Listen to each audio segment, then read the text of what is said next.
the float and fly method for bass fishing and fighting fish on the Backcast.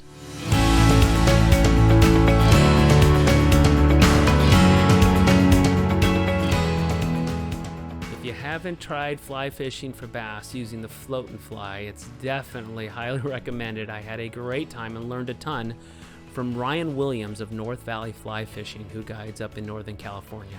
And one of the parts of the instruction that I got from him as a guide is fighting fish when you're doing this with the float and fly method, fly fishing for bass. So once you hook the fish, every single fish that you hook is going to run right at the boat. Every single time, it never fails. So you got to strip the heck out of that line really fast. Keep that tension on the fish. It's very common that people cannot strip the line fast enough when those fish are swimming at them. So once you hook them, it's not much of a fight initially. They just run right at you. You're just trying to keep tension, keeping the slack out of the line.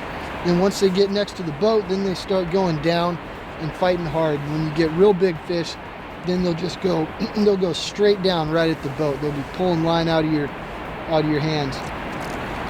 But for the most part, like 99.9% of the fish that we catch are all stripped in, just because they run right at you. You got to strip it in like crazy. You can't keep up that speed with the reel.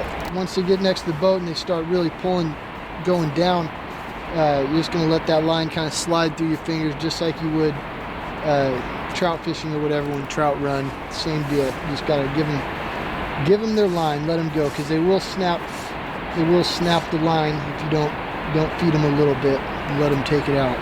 Ryan Williams guides in Northern California. He is with and owns North Valley Fly Fishing. He specializes in bass and warm water species on lakes and reservoirs in Northern California. He has his own take on the float and fly method and developed and innovated a lot of that whole approach, and is a wealth of information.